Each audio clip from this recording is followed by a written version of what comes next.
Office കഴിഞ്ഞ് ഞങ്ങൾ നേരെ പോയത് തൃപ്രയാറുള്ള വൈമോളിലേക്കായിരുന്നു കേട്ടോ. കുറച്ച് ഷോപ്പിംഗ് ഒക്കെ ഉണ്ടായിരുന്നു. സോ ഫസ്റ്റ് ഞങ്ങൾ കയറിയത് ഹൈപ്പർ മാർക്കറ്റിലായിരുന്നു. കുറച്ച് സാധനങ്ങളൊക്കെ വാങ്ങിക്കാനുണ്ടായിരുന്നു ഹൈപ്പറിൽ നിന്ന്. അവിടെ നോക്കിയപ്പോൾ നല്ല ഓഫറൊക്കെ ഉണ്ടായിരുന്നു കേട്ടോ. കുറച്ച് ഡേറ്റ്സ് വാങ്ങിച്ചു. അത് കഴിഞ്ഞ് ബിസ്ക്കറ്റിൻ്റെ കുക്കീസിൻ്റെ സെക്ഷനിലൊക്കെ ചെന്നപ്പോൾ അവിടെ നല്ല ഓഫർ ഉണ്ടായിരുന്നു. ഞങ്ങൾ ഈ ചോക്കോ ചിപ്സിൻ്റെ ഈ ഒരു കുക്കീസ് വാങ്ങിച്ചായിരുന്നു. അത് 100 രൂപ കിട്ടിയിരുന്നു, 250 രൂപയുടെ സാധനം.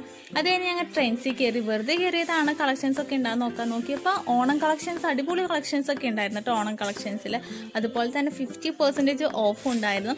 ഞങ്ങൾ വാങ്ങിച്ചൊന്നുമില്ല, ജസ്റ്റ് നടന്ന് കണ്ടു. അത് കഴിഞ്ഞ് ഞങ്ങൾ ഒരു സ്റ്റേഷനറി കടയിൽ കയറിയായിരുന്നു. അവിടെ നിന്ന് കുറച്ച് സാധനങ്ങളൊക്കെ വാങ്ങിക്കണമായിരുന്നു. അവിടെ ഓണം കളക്ഷൻസിൻ്റെ മാലകളൊക്കെ നല്ല അടിപൊളി സാധനമൊക്കെ ഉണ്ടായിരുന്നു കേട്ടോ. സോ ഇൻവിസിബിൾ ചെയിൻ്റെ, ഇപ്പം അത് ട്രെൻഡാണ്, ഇൻവിസിബിൾ ചെയിൻ്റെ മാലയൊക്കെ ഉണ്ടായിരുന്നു. അതുപോലെ തന്നെ ബേബി ആക്സസറീസ് ഒക്കെ ഉണ്ടായിരുന്നു. ഇയറിങ്സിൻ്റെ സെക്ഷൻ നോക്കിയപ്പോൾ അടിപൊളി കമ്മലൊക്കെ നല്ല രസമുണ്ടായിരുന്നു. അതുപോലെ തന്നെ ഓണം കളക്ഷൻസിൻ്റെ വെറൈറ്റി ഇയറിങ്സ് ഉണ്ടായിരുന്നു. സോ വാങ്ങിച്ചൊന്നുമില്ല, ഇതൊക്കെ കണ്ടിട്ട് നേരെ ഹോസ്റ്റലിലേക്ക് പോയി. സോ ഇന്ന്